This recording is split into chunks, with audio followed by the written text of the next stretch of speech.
Okay, boys and girls, today we are going to continue with our story about Rosa Parks. We're going to finish reading it, and then we're also going to read another story, Step by Step, by Barty Bowman, and his perspective of segregation and his experiences. So we're going to finish Rosa Parks, reading it, and then we're going to read Step by Step. But before we do that, we're going to talk about tone. And if we can remember that tone is the attitude or mood of an author or character. So the attitude or mood of an author or character that's being portrayed in the story. So we're going to work with tone.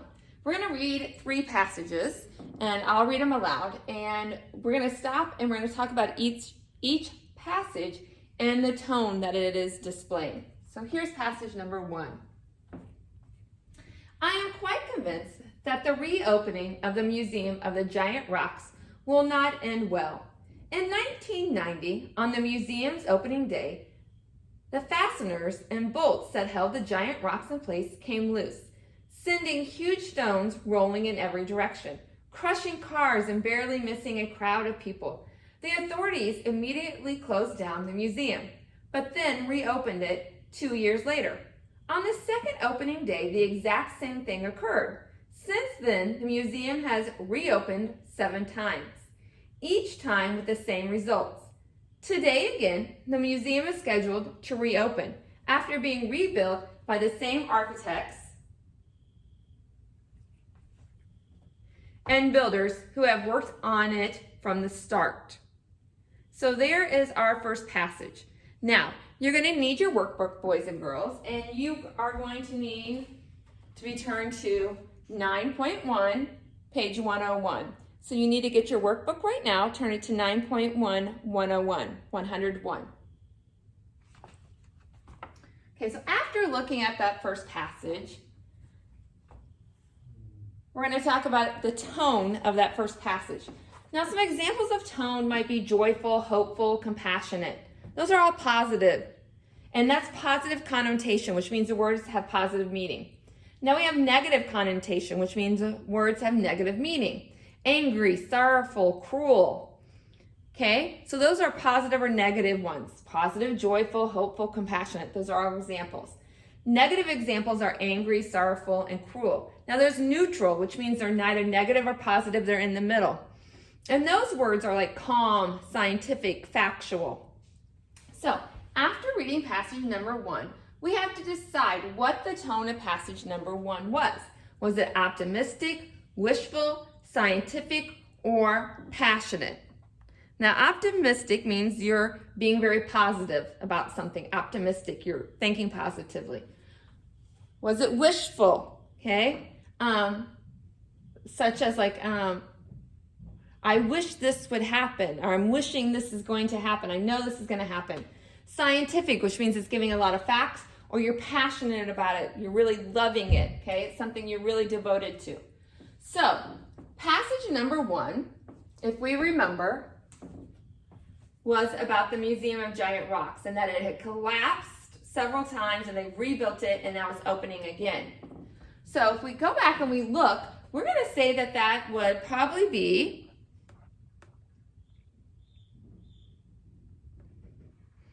scientific. So we're going to circle scientific.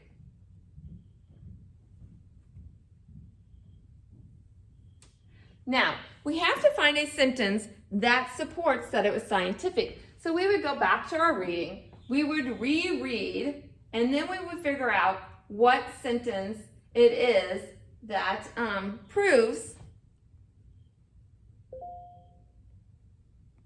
that it is scientific. Okay? And if we go back and we look,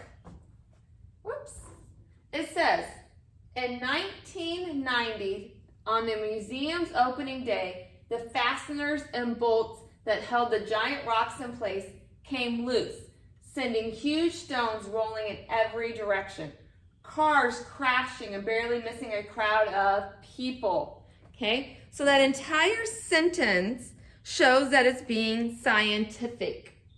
Okay, we're not going to rewrite that sentence here, okay, because that would be a lot to write, okay? But we know that the tone of it is scientific. And we underlined the passage that shows that it's scientific.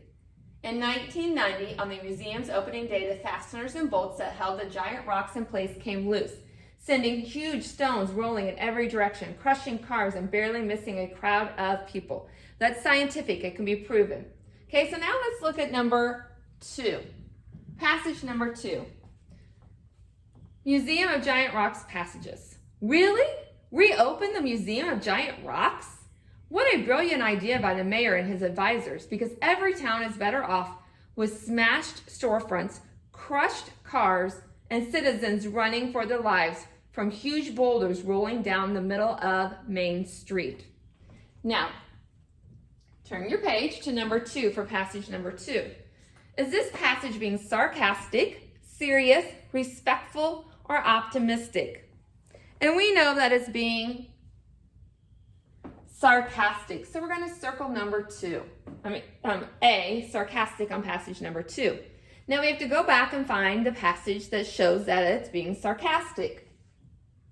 And we know that the very first sentences show, actually all of this kind of really shows, but what a brilliant idea by the mayor and his advisors, because every town is better off with smashed storefronts. Really? We can do really? Reopen the Museum of Giant Rocks? Okay? What a brilliant idea. Because every town is better off with smashed storefronts, crushed cars, and citizens running for their lives from huge boulders down the middle of Main Street. The entire passage there is being sarcastic. Okay? So we really, whatever sentence we would have underlined there would show sarcasm. So let's look at passage number 3, Museum of the Giant Rocks passage. I squeezed my lucky penny in my pocket as we pulled into the parking lot of the Museum of the Giant Rocks. I needed all the luck I could get. Rocks fall, rocks roll, rocks bounce. Rocks give people concussions. Who had the crazy idea of reopening this museum of mayhem? I hugged the wall and tried to keep my legs from shaking as my dad dragged me to the first exhibit. Let me wrestle a bear. Let me juggle chainsaws. Anything but this. So now on our worksheet, we're going to look at this tone. We're going to try to figure out what the tone is. Scientific, A. B, outraged. C, cruel. Or D, nervous. Absolutely right. It's nervous. Okay, so if we go back and we look at the passage and we figure out which one lets us know that he was nervous, it would be, I hugged the wall and tried to keep my legs from shaking as my dad dragged me to the first exhibit. Okay? If you're hugging and your legs are shaking, you know that you're nervous. Okay? So we had all these examples of tone. We have 3 separate experiences at the Museum of the Giant Rocks. Each person had a different experience. And from that experience, we got the tone, the attitude that was trying to be portrayed in the article from the author of it, from their experience. So remember, boys and girls, when we look at tone, whoops, let me do it here. When we look, oh, it's not letting me. There we go. When we look at tone, tone is the attitude or mood of an author or character. And we have positive tones, we have negative tones, and we have neutral tones. Okay? So this one was scientific. Let me recircle. Okay? So let's keep on going.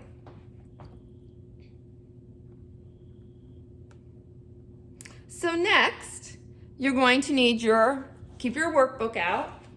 You're going to need your reader. So get your reader, and we're going to turn it to page 36. Rosa Parks, My Story. We Fight for the Right to Vote. So we're going to listen to this portion of Rosa Parks. Okay? Let me get it pulled up here on the smartboard.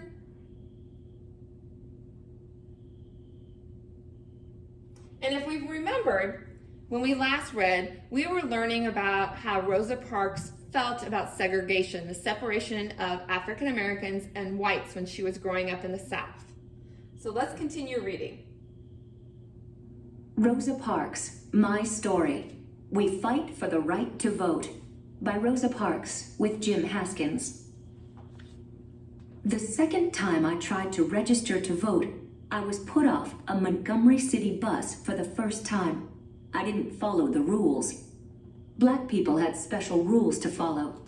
Some drivers made black passengers step in the front door and pay their fare, and then we had to get off and go around to the back door and get on. Often before the black...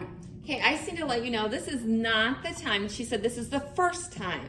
Okay, so this is not the time where she was arrested and they had the Montgomery bus boycott where they protested riding the bus. Okay, so this is the very first time. Passengers got around to the back door. The bus would take off without them.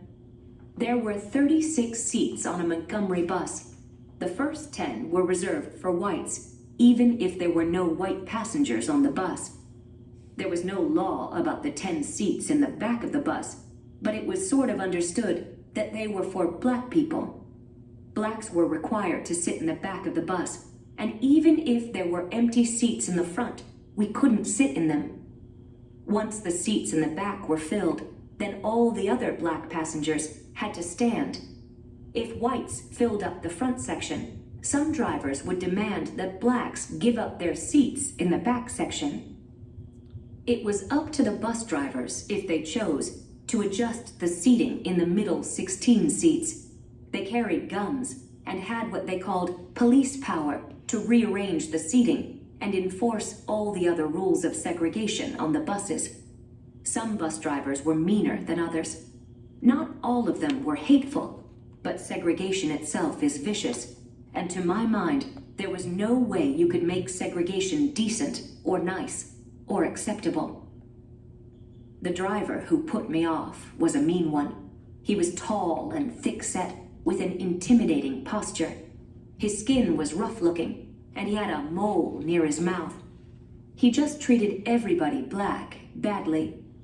I had been on his bus as a passenger before, and I remember when a young woman got on the bus at the front and started to the back, and he made her get off the bus and go around to the back door.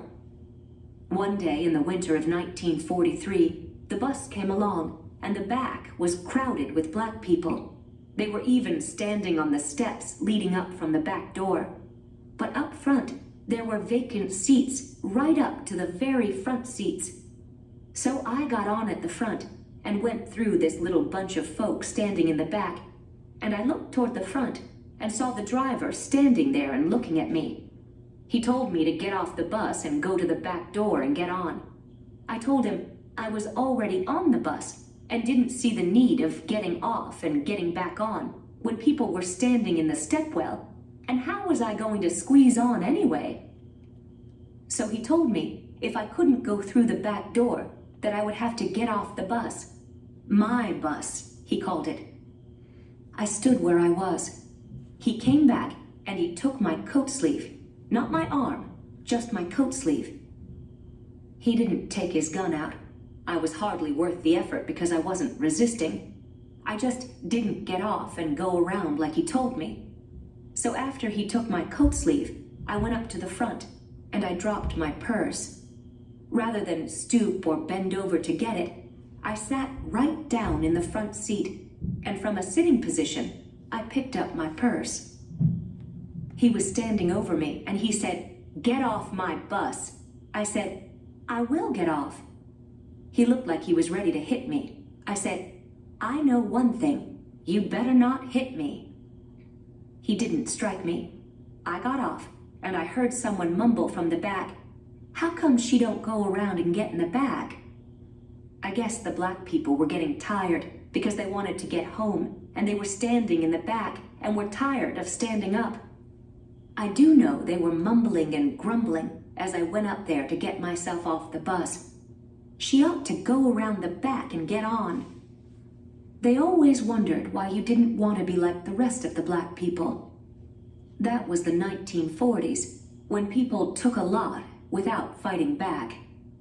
I did not get back on the bus through the rear door.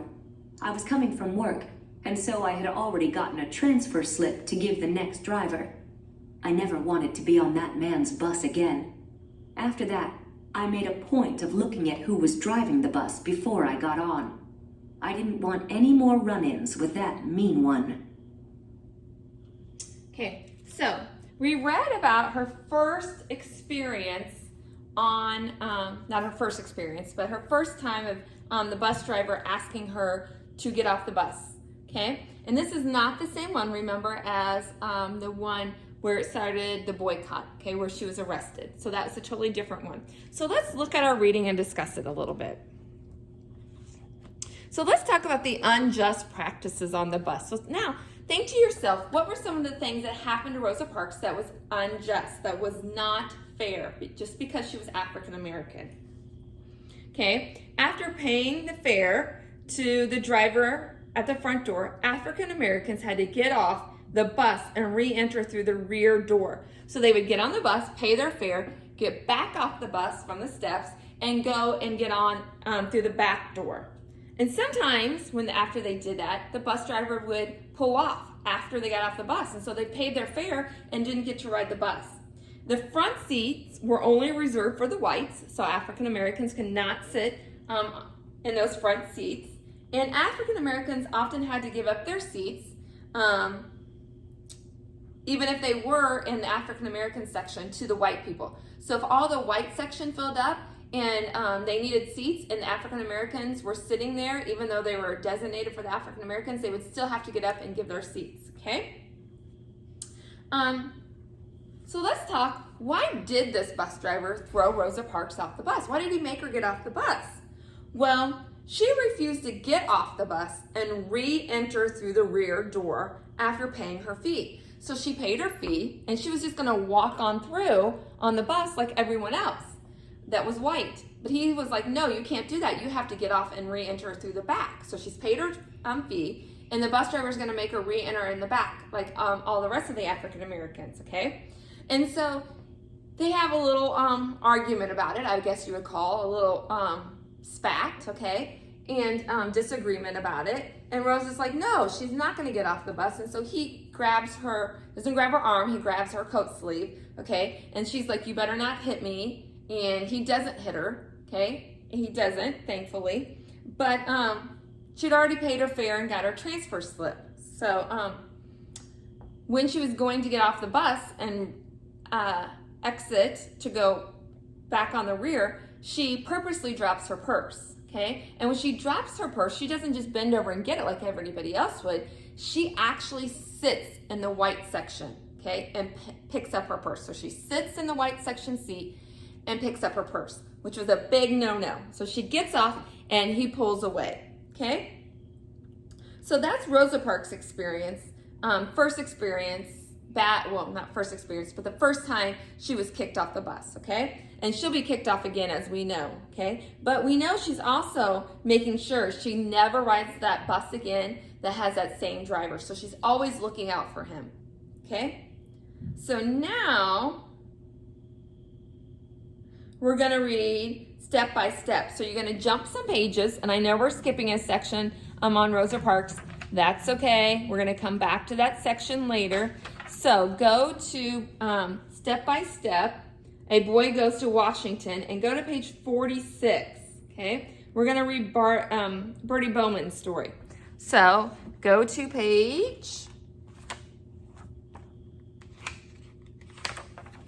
step by step, Bertie Bowman's, okay?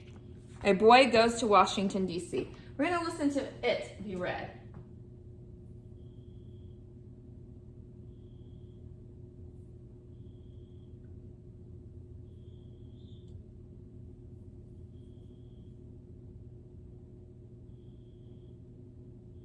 Step by Step, A Boy Goes to Washington by Bertie Bowman. Bertie Bowman, you are only 13 years old, and here you are on your way to the big city, I thought, feeling the seat under me. I watched the scenery from the windows, the flat landscape, and the farmers walking around in their fields in the distance. My mind was closed to all things past. I was not going to look back on my farm days, hog slopping, or the long hours of toil. I didn't give a thought to things back at home. That train rolled on all day long to the song of the metal against the tracks, the blur of the towns and villages moving past my eyes. I wasn't going to get to Washington until around 8 o'clock that night, and I told the porter that I would be glad to work if he needed anyone to help him. "We'll see," the porter said, very aware of the white conductor, who could make trouble for him if he wanted. "There's always something to do around here, but be careful of the conductor. He's in charge of the porters and attendants." The conductor walked back and forth. Okay, let's look at those first 3 paragraphs. Okay, in the first paragraph, there's a lot of showing description of what is happening to Bowman on the inside and the outside. Physically on the outside, he feels the seat underneath his body, and he looks out the window at the farmland rushing past him, and they blur. The train is leaving the farmland behind, so he's leaving his home behind. He also shows us his thoughts. He tries to put his past out of his mind. He wants to leave his childhood as a farm boy behind him. He describes his physical experience as his thoughts are mirroring each other. The train rushes ahead. He is leaving the farmland of the South behind him. At the same time, his thoughts, he's leaving his time working on the farm behind him. So he's trying to leave his past behind him. So as he's thinking about that, he's also watching the farmland that he wants to leave behind him. The aisle, checking on the porters and attendants, all colored, making sure that everything was up to standard. I watched the porter, who kept out of his way but did his work. His job was to help with the bags, to meet the requests of the riders, and to put out the steps when the train stopped. All the attendants worked in the kitchen, cooking meals and serving the commuters. I learned much on that train. Everything was so new and different in this environment outside of Somerton. It was my first experience in a much bigger world. For example, the train featured a flush toilet, and I was only familiar with outhouses in my rural town. As soon as the train made its first stop, I learned how to put down the steps, gracefully without much fanfare. And then I watched the porter assist the white ladies in all their finery off to the platform. We loaded their baggage onto carts. The colored passengers traveled in separate cars from the white people, cramped from inferior passage, and did not get the porter's assistance. They got off the best way they could.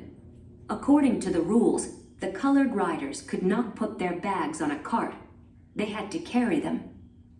Later, after I had eaten my lunch of ham and bacon sandwiched between biscuits, I helped out in the kitchen, cleaning off the tables, and they rewarded me by giving me a free dinner. I took the dinner back to my seat in the segregated car, where all the colored passengers ate food that they had brought with them.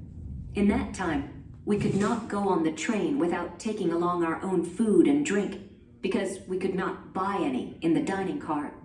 That was only for white people.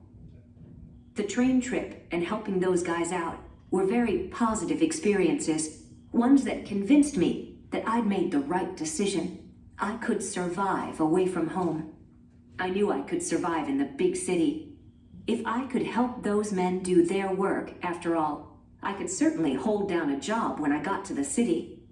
Unlike some of the young guys, I was not too serious about myself. I could get along with anybody. The porter and the attendant seemed to like me, kidding me constantly, joking that I acted as though I was just hired on. "Are you trying to take over our jobs?" they asked me. As it turned out, it wasn't just a joke, because later, when the train got close to Washington, they asked if I would really like a job on the train. They also said the white conductor said he would hire me because of the excellent work I had done that day. But I had a mission, one mission alone, to be a success in the city. I told them no. The main reason I did not take that job was that it interfered with the game plan I'd had in my head for so long.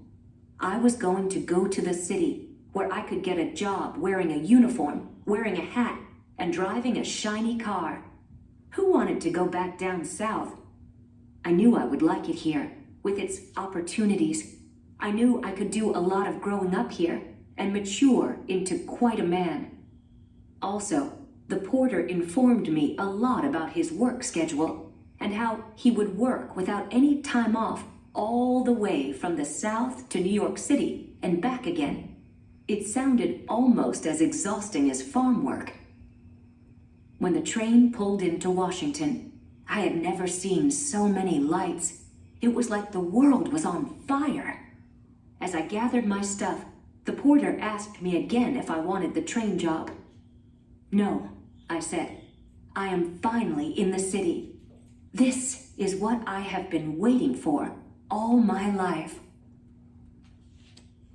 Bertie Bowman was born in Summerton, South Carolina in 1932. The fifth of 12 children on a poor farm, Bowman dreamed of leaving for Washington, D.C. In 1944, Bowman met campaigning Senator Burnett Maybank, who declared that if anybody in the crowd that day came to Washington, D.C., they should stop by and see him. At 13 years old, Bowman ran away from home and the farm and took Maybank up on his offer. Maybank helped young Bowman get a job sweeping the steps of the Capitol Hill building. From there, Bowman made a place for himself. Over the next 60 years, Bowman would rise through the ranks to become a staffer for the Senate Foreign Relations Committee. He kept a diary of his experiences through those remarkable years, which became the basis for his autobiography. So we can see that Rosa Parks and Bertie Bowman had different experiences. Granted, Bertie Bowman was running away and he was riding a train to the city for a better life. He had been promised that if anybody in the crowd, when he heard this man speak, came to the city and got a job, he would give him one for a better life, okay? So their experiences were quite different. Now, Bertie heard right away that the attendant and the people on the train were not necessarily friendly, but they ended up being friendly with Bertie Bowman. Even though he's African-American, they offered him a job and everything, okay? So they had two different experiences on the bus and on the train, Bertie Bowman, okay? Both were African-American, both had been told, or Rosa Parks knew from her experience, that the bus driver was mean. Bertie heard that the attendants on the bus were not friendly and mean, but they ended up getting along and offering him a job. So they had two different experiences, okay? Rosa Parks, definitely a negative one, and Bertie Bowman had a positive one, and it all worked out better for Bertie Bowman, which in the end, Rosa Parks, well-known woman for the civil rights, and did a lot for African-American people. Now, we're going to go back and we're going to look at our workbook page. So let me get it here.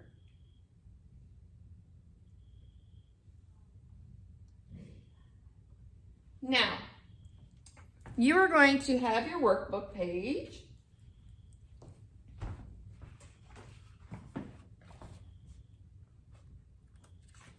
To page 105. Think as you read. You need to reread, it says, reread the rest of Step by Step from paragraph beginning later I had eaten my lunch on page 48 to page 50. So reread page 48 to 50 in Step by Step. As you read, write down at least two think as you read ideas. In describing each idea, include a word or phrase from the text. Review the Think As You Read poster for a reminder of some of the kinds of things you might think about while you're writing. Okay, so you're going to think about either pictures you're forming in your mind, make a prediction about what might happen next, passages you liked, something you liked in the reading, some words, passages that maybe were confusing, something you didn't understand, any repeating ideas or themes. So is there something that's repeating in the story? Any context clues that help you understand new words or phrases. Okay, so it's something you didn't understand, and then when you read further along, something in that reading helped you better understand it. So you're going to write down 4 ideas that you thought of as you were reading. Could be pictures in your head, predictions, passages you like, passages you found confusing, anything that was repeating in it, or any context clues, or anything else that you, while you were rereading pages 48 through 50, you thought of, okay? So that's what you're gonna do there. As you read, write down at least 2 think as you read ideas, okay? So 2, that's all you have to do. There's 4, but it's telling you 2, okay? And then explain. Was it drawing a picture in your head? This sentence, could you actually imagine it happening? Something was said and you were gonna make a prediction. You like something in your reading, so you're gonna write that down and you're gonna say, hey, I like this and why you liked it, or something you found confusing. So any of those things, 2 of them on your writing. Now, on page 101, sorry. Right, not 101, sorry, 105, page 105, 9.3. Then you're gonna flip to page 107. You're gonna do this on your own. You're gonna choose, let me get it up here, sorry. You're gonna choose the tone that most closely matches the passage. So you're gonna read the passage, page 107, 9.4, all the way to 109. Okay, so 9.4, page 107 through 109. You're gonna read the passage, the little sentence, and you're gonna tell what tone that it had. Let's do number 1 together. I was glad that I did not live in slavery times, but I knew the conditions of life for my family and me were in some ways not much better than during slavery. Now, Rosa Parks said this. Now, was she content? Okay, I can live with this. Was it cruel? Was it scientific? Or was it happy? Okay, I was glad that I did not live in slavery times, but I knew that conditions of life for my family and me were in some ways not much better than during slavery. Okay, so what was she? Content, cruel, scientific, unhappy? Which one of those do you think she was?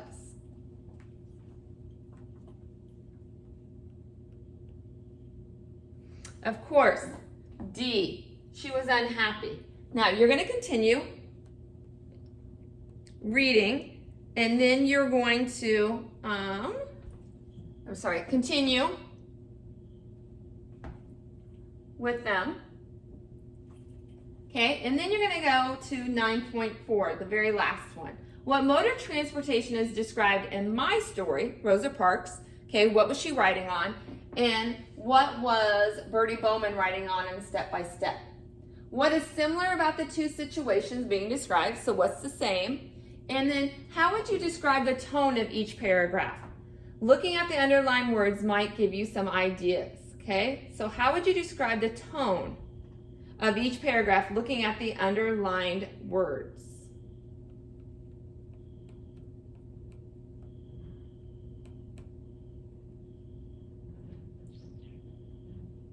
Okay, so in my story with Rosa Parks, how do you think her tone was in that section we read today? And then in Step by Step, what do you think the tone would have been? Oh, sorry. You have to go back and look at this last section, okay? To answer that last question, you're gonna look at these 2 paragraphs on the previous page to answer question number 3. Okay, boys and girls? So to answer question number 3, you have to go back to the previous page and read those 2 paragraphs at the bottom to help you answer, okay? So to answer the questions for page 9.4, the last page, which is 109, you have to use these paragraphs right here on the previous page, okay? So that's what you're going to do today. Remember, we're talking about tone, and tone is the attitude that the character or the author has.